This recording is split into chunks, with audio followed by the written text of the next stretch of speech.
మెదక్ రామన్న దాదాపు 13 సంవత్సరాల పాటు పీపుల్స్ వారాలో పనిచేసి, పీపుల్స్ వార్ మావోయిస్ట్ పార్టీగా రూపాంతరం చెందుతున్న సమయంలో ఆయన బయటకొచ్చారు. 13 సంవత్సరాల పాటు పార్టీలో ఉన్నప్పుడు ఏం చేశారు? ఎందుకు పార్టీ వైపు వెళ్లారు?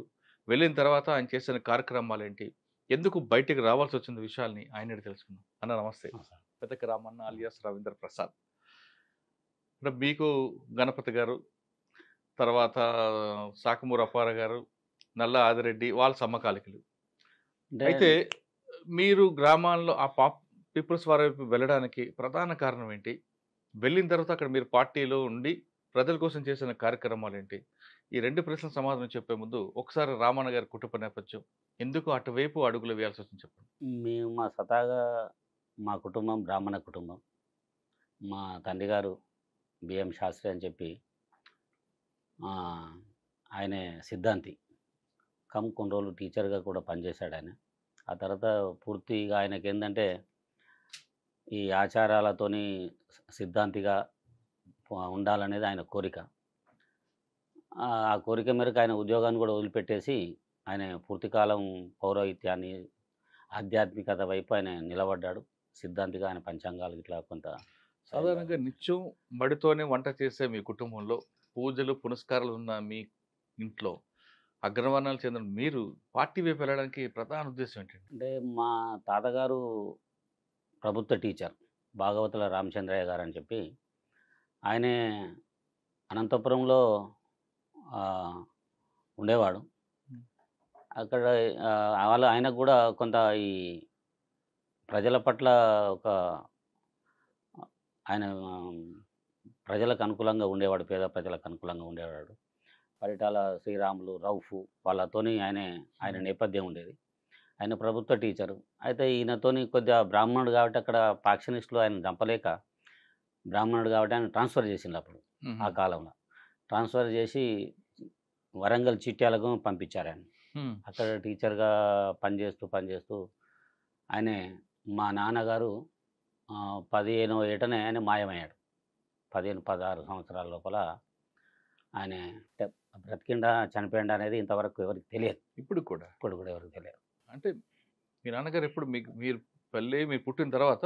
మేము పుట్టక ముందే ఆయన తండ్రి గారు చనిపోయారు. ఓహో! ఆ తర్వాత అగ్రవాచారి గారు అప్పుడు మినిస్టర్ ఉండే. హ్మ్. వరంగల్ అగ్రవాచారి. మా కుటుంబాన్ని కొద్దిగా మా నాన్నగారిని దగ్గరికి తీసి ఆ ప్రాంతానికి అంటే మీ తీసుకొచ్చి నాన్నగారు అదృశ్యమైపోయారు. అదృశ్యమైపోయారు. ఆయన టీచర్, గవర్నమెంట్ టీచర్. హ్మ్. మా నానమ్మ ఆళ్ళిద్దరే తల్లి, కొడుకు ఇద్దరు. హ్మ్. అగ్రవాచారి అప్పుడు వాళ్ళ దగ్గర తీసి ఒక హసన్పర్తి మండలంలో ఒక ఊర్లో పెట్టాడు.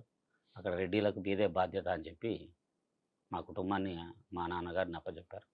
ఆయన జీవన ఉపాధి కోసం అన్ని పనులు చేశారు. కొన్ని రోజులు మా నాన్నగారిని అగ్రచార్యే టీచర్‌గా పెట్టించాడు ఓ స్కూల్‌ల.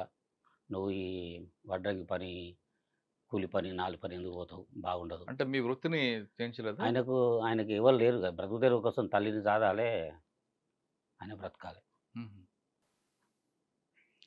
ఆయనకంత కష్టంతోనే ఆ తర్వాత వైదిక వృత్తి నేర్చుకున్నాడు. ఆయన కొంత చిన్నప్పుడే కొంత వచ్చు కాబట్టి హ్మ్. ఉపనయనం సంస్కారాలు అచ్చా! జరిగినాయి కాబట్టి. తాతగారు ఆ! నేర్పలేక. ఇక ఆ హ్మ్. తర్వాత ఆయన ఈ లాటికన్నా ఆధ్యాత్మికంగానే ఉండాలనే ఆయన కోరిక హ్మ్. అటువైపే ఎక్కువ ఉన్నాడు. మా తర్వాత కూడా నాకు చిన్నప్పుడే 9 ఏళ్ళకే ఉపనయనం చేశాడు. చేసి నాకు వేద విద్య కూడా అన్నీ అభ్యసించేలా ఆయన చర్యలు తీసుకున్నాడు. హ్మ్. మా అటు అంటే ఊర్లో మీరు కూడా పౌరోహిత్యం చేసారా? నేనా నేను నాకు గృహప్రవేశాలు, పెళ్ళిళ్ళు కొద్దిగా నమ్మక చమకంతోని మాన్యాసపూర్వక రుద్రాభిషేకాలు నేను చిన్నప్పుడు చేసేవాడిని. హ్మ్. నాకొచ్చు. హ్మ్. నేను చేయగలుగుతా. అయితే ఆ తర్వాత ఆయనే మా నాన్న గూడా ఒక యథార్థవాది, వాస్తవికవాది. ఆయన గూడా ప్రతిసారి శ్రమించాలి అనే ఆయన లక్ష్యం. కాకపోతే కుటుంబ నేపథ్యాన్ని మనం ఇక నుంచైనా మా నాన్నగారి నుంచి పోయిందది. నిలబెట్టుకోవాలని బాగా ప్రయత్నాలు చేసిండాయన. నాకు గూడా ఆయన అదే జెప్పేవాడు.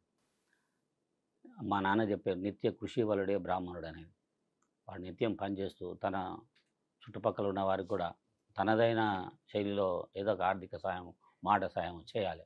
అలాంటి వాడే బ్రాహ్మణుడనేది. ఆయన కూడా మాకింత అగ్రివచారి మూలంగా ప్లస్ అక్కడ మాకు కొంత వ్యవసాయం ఉండే మా నాన్న మేము పెద్దగా వచ్చిన తర్వాత ఆయనే పనిచేసే వాళ్ళతో ఎక్కువ మమేకమై ఉండేవాడు. ఆయన కూడా కష్టపడి పనిచేయడానికి ఇష్టపడేవాడు. అని చెప్పేటోడు అన్నట్టు, శ్రమైక జీవన సౌందర్యాన్ని ఆరాధించేవాడే బ్రాహ్మణుడు అనేది, సోమరిపోతు బ్రాహ్మణుడు కాదు అని చెప్పి ఆయన బాగా చెప్పేటోడు. ఆయన నిత్యం కొద్దిగా నన్ను కూడా సంధ్యావందనం చేసుకునేలా ఆయన నాకు అన్ని కార్యక్రమాలు కాకపోతే ఏంటంటే మా నానమ్మ గారు కొద్దిగా ఆమె ఎప్పుడన్నా మేము చదువుకొని ఇటు వచ్చిన తర్వాత ఆ కష్ట నష్టాలు బాధలు అంతా ఆమె చెప్పేది. చెప్తే అక్కడ అక్కడ భూస్వాముల దౌర్జన్యానికి ఇట్లా బలై మనం ఇక్కడికి వచ్చినాం, ఇక్కడ వస్తే ఇక్కడ ఈ గతి అయి పట్టింది, మనకి ఎవరు లేరు అనేది మాకు చెప్పేవారు. మీరు ఆ నేపథ్యం వచ్చి ఇటువైపు ఎందుకు రావాల్సి వచ్చింది? ఇక్కడ ఎవరు రావడానికి కారకులు ఎవరు? నేను చదువుకుంటూ ఇంటర్మీడియట్ ఎల్బీ కాలేజీలో చదువుకున్నాను. నేను చదువుకున్న క్రమంలో నేను చిన్నప్పుడు కొంత ఆర్ఎస్ఎస్ వాళ్ళకు పోయేది కార్యక్రమాలకు పోయేది. కానీ మా బ్యాచ్ అంతా ఒకటేసారి కాలేజీకి వచ్చిన తర్వాత మేమంతా రాడికల్స్గా మారిపోయాం. అప్పుడు నాతో పాటు ఇంకో ఆయన గోపాల్ సింగ్ అని ఆయన ఉండే, ఇప్పుడు ఇంకా పార్టీలో ఉన్నాడు అతను. మేమంతా ప్రకాష్ అని చెప్పి పీకే అనేటోళ్ళు, ఆయన వెంకటేశ్వర్లు, ఆయనే నేను ఇంకో ఆయన శ్యామ్ సుందర్ రెడ్డి ఎన్కౌంటర్ అయ్యాడు. ఇట్లా ఉన్నారు. అంత కత్తి మోహన్ అని చెప్పి ఉండే, ఆయనే వీళ్ళందరూ మీ గ్రామం? గ్రామం కాదు, మీ హన్మకొండలో చదువుకున్నప్పుడు అంత కాలేజ్ మేట్స్, ఇంటర్మీడియట్ వాళ్ళంతా ఆర్ఎస్ బ్యాచ్, నాగేశ్వరరావు, ఆర్కే అని చెప్పి ఇంకోరండి రామకృష్ణ అని చెప్పి వాళ్ళంతా మేమంతా అప్పుడంతా ఎందుకో కానీ బ్రాహ్మణ బ్యాచ్ రెడ్డి బ్యాచ్ అంతా కలిసి ఉండేది. ఓకే. వరంగల్లో వీళ్ళంతా రాడికల్స్లో ఉండటం. అంటే మాకు ఇంకేముందంటే అగ్రివచారి ఉన్నాడు అనే దాంతో మాకు కొద్దిగా మాకు తాత ఉన్నాడు కదా అన్నట్టు కొద్దిగా ధైర్యం ఉండేది మాకు. అంటే నాకంతా నేను ఈ పోలీసు ప్రెషర్ అంతా నాకు పెద్దగా ఉండదు. ఇప్పుడు దొరగారే ఉండే ఎస్పీ మాకు వరంగల్కు. అయినప్పుడు ఆ వీధి నాటకాలన్నీ వేయించేది. ఈ నక్సలైట్ల మూలంగా ఇట్లా దీని మూలంగా ఊత పెడదో పట్టకూడదు అని బాగా సాంస్కృతిక కార్యక్రమాలు బాగా చేసేది. ఆయన చేస్తుంటే మేము కూడా కొన్ని కార్యక్రమాలు నిర్వహించేది, కొత్త నాటకాలు మేము కూడా చేసేది అప్పుడు. మరి మీరు అతిగా ప్రేమించిన అగ్రివచారి గారు కూడా ఎన్కౌంటర్లో చనిపోతారు కదా? ఎన్కౌంటర్ కాదు, నేను దాన్ని వ్యతిరేకిస్తున్నా, తీవ్రంగా వ్యతిరేకించిన నేను. ఆయన కానీ శ్రీపాదరావు గారి, అలా శ్రీపాదరావు హత్య కూడా నాకు పార్టీలు ఉన్నప్పుడే అంటే నాకు బాగా కలిసి వేసింది ఆయన అగ్రివచారి అంటే. ఇక మాకు సొంత తాతగారు కదని మా తాతగారి కన్నా ఎక్కువ ఆయన. మా కుటుంబం మీతోని మాట్లాడుతున్నామంటే ఆయన కారకుడు. మీతో నేను మాట్లాడుతున్నా అంటే ఎలా జరిగింది ఘటన? అక్కడ లోకల్ క్రైసిస్తోనే ఆయన చంపించారని నేను భావిస్తున్నాను. లోకల్ కొంత లీడర్షిప్ ఉంటుంది కదా, ఆ లోకల్ లీడర్షిప్ అక్కడ ఉండే రాజకీయాలకు దగ్గరయ్యి ఆయన మీద పాదకోపంతో వీళ్ళతో చంపిస్తే లొల్లు ఉండదని చెప్పి చంపించారనేది నా అభిప్రాయం.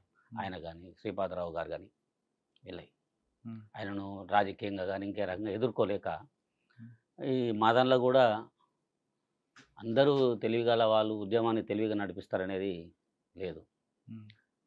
ఏదో రకమైన ఆర్థిక మూలాలకు కొంతమంది లొంగిపోయి కూడా తప్పుడు హత్యలు చేసి పార్టీకి చెడ్డ పేరు తెచ్చే వాళ్ళు కూడా ఉన్నారు. దాని మూలం కూడా పీపుల్స్ వార్ పార్టీ ఆ కాలంలో రకరకాల ఇబ్బందులు కూడా పడుతున్నది. సరే, మీరు రాడికల్స్ ఉన్న తర్వాత పార్టీలోకి ఎప్పుడు పూర్తి స్థాయి క్యాండిడేట్గా 82లో నేను మా తాతగారు పనిచేసిన దిక్కే నేను వెళ్ళాలని నాకు కోరిక ఉండే. భూపాలపల్లి సైడ్ అంటే గోరుకొత్తపల్లి కొత్త ఆర్గనైజర్గా, అప్పుడు నేను ఆర్గనైజర్గా పోయినా. అప్పుడు ఆర్గనైజర్ సిస్టమే, ఒకరు పోయి మాట్లాడేది. నేను పోయి ఆర్గనైజర్ అంతా ప్రాంతం అంతా వెలిశాల, చిట్యాల, గోరుకొత్తపల్లి అదంతా తిరుగుతున్న క్రమం లోపల అగ్రివచారి మనమడు కూడా ఉండే శ్రీనివాసాచారి, అది కూడా నక్సలైట్ మాతో పాటు, నాకన్నా ముందు శ్రీనివాసాచార్యులు అని వాళ్ళ బిడ్డ కొడుకు. అతడు ముందు, ఆ తర్వాత నేను ఫుల్ టైమ్గా పోయినా. అక్కడ ఆ ప్రాంతం అంతా తిరుగుతూ పరిచయం చేస్తుంటే మా నాన్నకు చెప్పేది, మీ కొడుకు వస్తున్నాడు, అంతా ఏసీలతో మాట్లాడుతున్నాడు, ఎవరితోనో మాట్లాడుతున్నాడు, అక్కడ ఉన్న లోకల్ రెడ్డీస్ మా ఇంట్లో తిన్నాడు, ఎవరితోనో మాట్లాడుకుంటూ పోతుండు, ఎందుకు వచ్చిండు అని చెప్పేవాళ్ళు. అది మా నాన్న వాడు ఎందుకు వచ్చిండో ఫ్రెండ్స్‌తో రావచ్చు అని కదా ఉంటాడు. అంటే నేనే ఆ కాలంలో నేను కూడా కొంత పురోహితం చేసేది. మా హుహు. నాయనతో పాటు నేను కూడా మా అబ్బాయి వస్తాడంటే గృహప్రవేశాలకు గానీ, సత్యనారాయణ వ్రత కథలకు గానీ, హ్మ్. చేసేది. మా నాయనతో పాటు పెళ్ళిళ్ళకి కూడా నేను హుహు. మంత్ర ఉచ్చారణ చేసేది. ఆయన ఏదో వాడు తిరుగుతుండు అంత అలాంటి కాకుండా అనేది. అది నాకు ఉపనయనం అప్పుడు శివానందమూర్తి గారు ఉండే సద్గురు శివానందమూర్తి గారు. మా నాన్న ఆయనను రమ్మన్నాడు. "తమ్ముడు నా కొడుకు ఉపనయనం చేస్తున్నారు వచ్చి ఆశీర్వదించుకో" అని చెప్తే, అప్పుడు ఆయన ఉద్యోగం చేస్తుండే ఆయన చిన్నప్పుడు.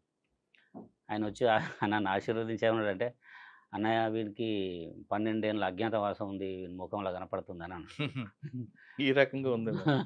ఆయనంటే ఆయన మా నాన్న "వీనికి ఎట్లా ఎట్లుంటదంటే" "ఏం లేదు వీనికి మంది ఇళ్ళలో తినే అన్ని ఇళ్ళల ఆ! తినే అవకాశం ఉన్నది వీనికి వీనికి కష్టం ఉందో" అని అన్నాడు ఆయన. ఎట్లా అంటే అప్పుడు నాకు మా నాన్నగారు నా మీద ఆయనకు అమితమైన ప్రేమ ఉండేది. 21 రోజులు 11 ఇండ్లు అడుక్కొని తిని భవతి భిక్షాందేహి అడుక్కొని తిని అన్నీ ఒక దగ్గర కలిపి నాకు మా నాన్న తినిపించేది. ఇట్లన్నా ఈ ఆ దోషం గండం నుంచి ఈ బయటపడ్డారు. దోషం హ్మ్. ఎగిరిపోద్దని హ్మ్. అవుదని ఆయన చేసినా గానీ ఆ తర్వాత ఇగ చేసినాం కదా! బాగానే ఉంటాడా పోయిందా నాకు టైం కొద్దిగా రాగానే నేను అందరితో పాటు ఈ ప్రకాష్ అంటేనే టౌన్ ఆర్గనైజర్ అండి. హ్మ్. ప్రకాష్ అని చెప్పి ఆయన హ్మ్. పేరు వెంకటేశ్వర్లు. కమ్మాసు. వాళ్ళ హ్మ్. నాన్న మిలిటరీ మ్యాన్. అప్పుడు పులియంజయ్య భార్య భాగ్యలక్ష్మి ఉంది కదా! వాళ్ళ తమ్ముడు. ఓకే. ఆయనే నేను టౌన్‌లో ఎక్కువ ఉండేది. గోపాల్ సింగ్ అని చెప్పి ఇప్పుడు ఇంకా లోపలనే ఉన్నాడు. హ్మ్. మేమంతా లోకల్‌గా ఉండేటోళ్ళం. హ్మ్. ఆహ్, ఆర్‌కే గోవిందరాజుల రామకృష్ణ అని చెప్పి టౌన్ వరంగల్ టౌన్ ఆర్‌కే. హుహు. మేము కొద్దిగా కలిసి బాగుండేది మేమంతా. ఆయన బ్రాహ్మణే రామకృష్ణ కూడా. అలా మీరు ఆర్గనైజర్‌గా ఉన్న టైంలో ఆ! అప్పుడు గ్రామాల పరిస్థితి ఎలా ఉండేది? అంటే గ్రామాల పరిస్థితి నాకు కొద్దిగా మాకంటే మాకు గౌరవ మర్యాదలకు దానికి దీనికి మా ఇంటి దగ్గరికొచ్చి మాట్లాడాలన్నా కొద్దిగా వాకిట్లకెళ్ళే మాట్లాడేవాళ్ళు. ఎవరో కొద్దిగా సన్నిహితం ఉన్నోళ్ళు ఇంట్ల వరకొచ్చేది మా ఇంట్ల వరకు. కానీ అక్కడ భూస్వామ్య దోపిడీ, భూస్వాములది ఎట్టి చాకిరీ మామూలుగా లేకపోవుండే. చాలా ఇబ్బందనిపిచ్చేది. హ్మ్. ఇబ్బందనిపిచ్చి నేను వాళ్ళని చూసుకుంటా నిలబడేది. నిలబడుకుంటే మా నానమ్మ గుంజుకపోయేది. గుంజుకపోయేది. అయితే ఆమెకేందంటే నా భర్తలాగా వీడేమన్నా అటు ఇటు చూసి కానీ నేను బీరిపోయి అట్లనే చూసేది వాళ్ళ ఇబ్బందులు పడుతుంటే. ఆమెను అడిగినప్పుడల్లా ఆమె చెప్పేది. కొద్దిగా కథల్లాగా చెప్పేది. ఆ అనంతపురం చరిత్ర అంతా చెప్పి, మేము అందుమూలంగానే వరంగల్‌కొచ్చినాం. ఇక్కడికొచ్చినా మేము బాగుపడలే. మీ తాత చనిపోయిండు అని చెప్పి బాధపడేదామె. అంటే ఆ పేదరికాన్ని చూసిన తర్వాత కొద్దిగా చెల్లించేది. నేను క్యాంపెయిన్ పోయినాం అప్పుడు. గ్రామాలకు తరలండి అని చెప్పి కాలేజీ క్యాంపెయిన్‌కి పోతే హ్మ్. అప్పుడు 81, 82ల స్టార్టింగ్ అంతా క్యాంపెయిన్ పోయిన తర్వాత అప్పుడు ఎస్సీస్ మాదిగోళ్ళు ఉండేది. అప్పుడు పెద్ద కుండ పెట్టేది. ఆ కుండల ఎద్దు కలేవ బొక్కలు లోపలేసి దానిలో లవంగాలు, యాలచి లాంటివి ఏసి వాళ్ళు మరగబెట్టుకొని తాగేటోళ్ళు. తాగితే మీకు అన్నం తినరా అంటే మాకు దీనిగా గడుపుకుంటాం, పూట గడుపుతాం అంటే మాకు కొద్దిగా బానే ఎట్లుంటదని చెప్పి నాతో నా ఫ్రెండు ఇంకాయన ప్రకాష్ అని చెప్పినాడు. ఆయన కూడా తాగి తమ్మి తాగు అంటే నేను గ్లాస్ తాగిన. తాగిన తర్వాత ఆ ఇంటి ఆయన మా నాన్నకు భక్తుడాయన. నన్ను చూసి "నువ్వు తాగినావా పంతులు ఇట్లా అయిపోయింది" అని చెప్పి వెంటనే మా నాయన దగ్గరకొచ్చి "క్షమించు పంతులు గారు మీ కొడుకు నేను తెలియకుండా నా దగ్గర ఈ రసం తాగిండు." అట్లా ఇట్లా అంటే ఇక మా నాయన కోప్పడి పంపించాడు. అదే అప్పుడు నుంచి మా నాన్న వీడు ఎటు పోతుండు ఏం కథ అనేది కొద్దిగా ఆలోచించేటోడు. వద్దు మనకొద్దురా నాన్న వద్దు అదే. వద్దు.